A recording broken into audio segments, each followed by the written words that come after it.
Community leaders across the city are grappling with ways to combat violent crime. A meeting is taking place in Bell's Corners tonight to discuss the possibility of forming a neighborhood watch following recent shootings and the murder of a teenager who was run over. Meanwhile, community leaders in Overbrook met over the weekend after an incident last week in which two men ran through the neighborhood shooting at each other. The East End neighborhood is hoping a new ward youth strategy will help get to the root of the problem. Now, earlier today, I spoke with the president of the Overbrook Community Association, Rawlson King. Here's that conversation. And joining me now is Rawlson King. Rawlson, thanks so much for joining us. Thank you. Rawlson, last Thursday, a pretty terrifying incident took place in the community of Overbrook. There were basically two shooters who were running through the streets around Prince Albert and also Edith Avenue, basically firing at each other. How has the community responded to that incident? The community is obviously concerned, very concerned about the incident, but we've been working in conjunction with different partners in our community to address this issue because this has been an ongoing issue. As a resident of the community, and you've been in the community for 14 years now, how are you feeling about living there? Are you scared? No, I'm not scared. Actually, I live close to my work, and honestly, I will walk to work usually.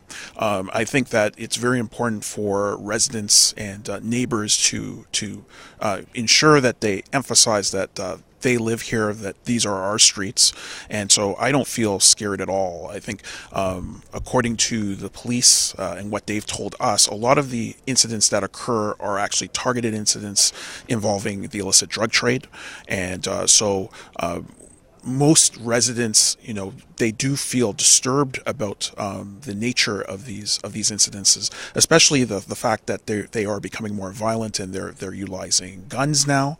But I think people have to live their day-to-day lives, and most people are doing that in Overbrook. We did have a chance to speak with some members of the community who said that they were rattled by last Thursday's incident. Why do you think these kinds of brazen activities are happening? I think the question is really engaging youth in a meaningful way in our community. As an example, one of the major issues that affected our community recently was the closing of Rideau High School. It doesn't make sense to us to close schools when we need youth positively engaged in the neighborhood. And so that is one of the challenges, and ensuring that youth have meaningful things to do and have opportunities, educational opportunities, that they take full advantage of those, take full advantage of recreational opportunities. So those are the things that we are trying to emphasize, because unfortunately within our area of Ward 13, within the Overbrook area of the catchment, about 60 to 65% of crime is committed by youth. Why do you think that those youth crime rates are particularly high in Overbrook? Is there a particular reason for it, do you think? What's contributing to that? Well, I think a lack of resources, which we've started to address, and that's why the community is coming together to develop a youth strategy to ensure that youth have access to enriched after-school programs, enriched recreational opportunities. One of the challenges is that over 50% of the children, of the youth that live in our neighborhood are under the poverty line, and so sometimes they don't see the opportunities that are available around them. So they emphasize, we want to emphasize that the youth do have opportunities, and we want to ensure that we bring resources to them. What about the presence of the police? Do there need to be more boots on the ground in the community? Is that a solution?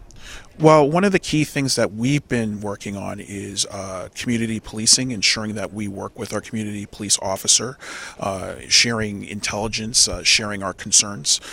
As a community association, in conjunction with our resource center, we've actually established a safety committee that does safety audits in the community, looking at lighting, looking at the safety of specific streets. So those are things that we are, even urban design. So we've been in contact with the counselor on those types of issues as well. Safety is of paramount concern, but we are having a conversation with the police on an ongoing basis, and we also help the police in Overbrook establish a post-incident neighborhood protocol. So there's a lot of communication that's going on in Overbrook, which is important. Matt Scoff, the head of the Ottawa Police Association, has said that he believes there need to be more street checks in Ottawa, and he thinks that that would lead to less violent crime in the city. Do you think there's merit to that argument? No, I don't agree with that. And the reason why is because Overbrook is actually an example of a community that is actually integrated and that comes together. So we share information. As an example, we established a post-incident protocol.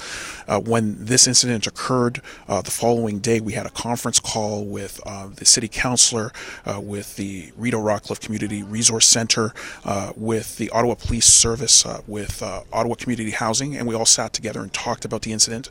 We got details about the incident.